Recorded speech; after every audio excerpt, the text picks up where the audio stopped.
Olá, bom dia a todos. Mais uma quarta-feira que estamos aqui para estudar o Livro dos Médiuns e entender a comunicação espiritual. Hoje nós daremos início ao estudo da segunda parte do Livro dos Médiuns, intitulada Das Manifestações Espíritas. Esse primeiro capítulo especialmente fala da ação dos espíritos sobre a matéria. Nos 11 vídeos anteriores, tentamos falar sobre, então, a existência da alma independente do corpo físico, independente da matéria. E agora, a partir desse momento, os espíritos tentam aí mostrar pra gente, né? Se a alma existe depois da morte, por que ela não poderia se manifestar aos vivos? A gente tem que pensar que seres invisíveis aos nossos olhos, dotados de inteligência, vivem no nosso meio. Sendo assim, por que não poderem de qualquer forma se comunicar com os encarnados? A razão diz que isso não é impossível. Afinal, essa crença da existência da alma, da manifestação dos espíritos, ela é disseminada em todos os tempos, por todas as crenças.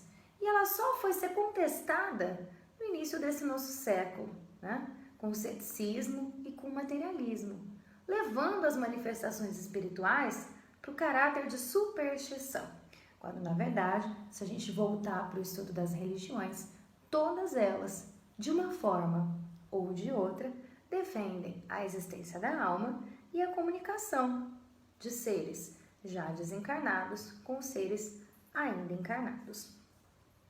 Então, a comunicação espiritual ela só pode existir se um espírito exercer função sobre a matéria.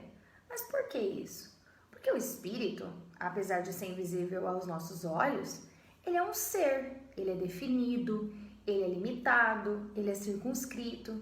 Significa que ele ele não é todo o universo. Ele tem as suas limitações.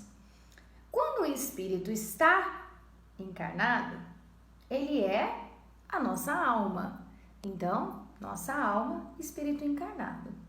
Já desencarnado, despidos de corpo material, eles não saem por aí sem nada. Eles levam um pouco de nós.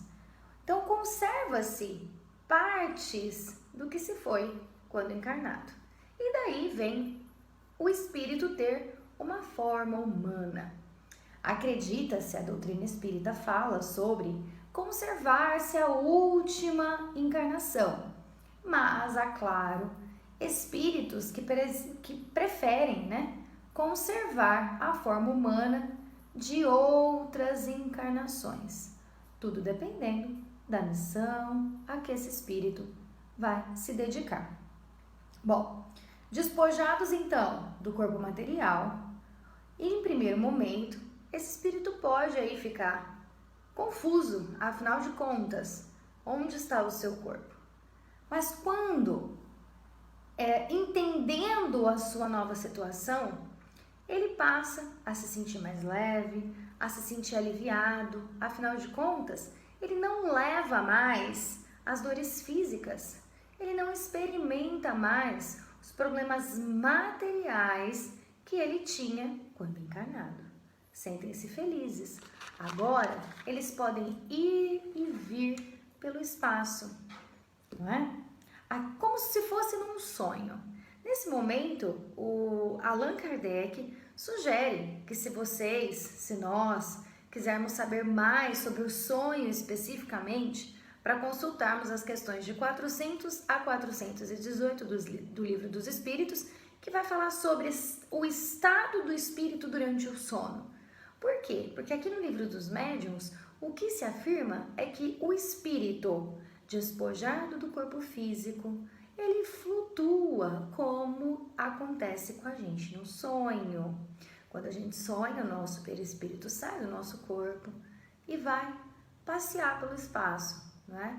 Às vezes para lugares agradáveis, outras vezes para lugares não tão agradáveis assim, mas sem o nosso corpo material. O desencarne nada mais é do que o espírito livre do corpo, como no sonho.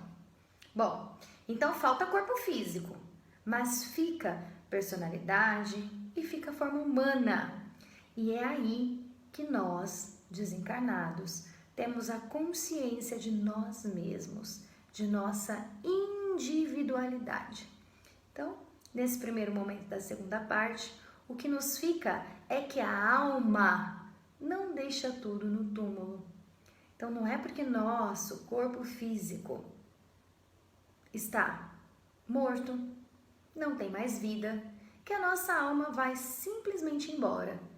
Sempre, em cada encarnação, o espírito leva um pouco daquele corpo, daquela matéria. A gente espera então que no nosso próximo encontro a gente possa estudar mais e aprender um pouco mais sobre o livro dos médiuns, as manifestações dos espíritos, a influência que eles têm no nosso dia a dia, para que no fim disso tudo a gente consiga ser hoje um pouquinho melhor do que fomos ontem, sempre buscando a caridade e o amor ao próximo. Uma boa semana para vocês, até semana que vem.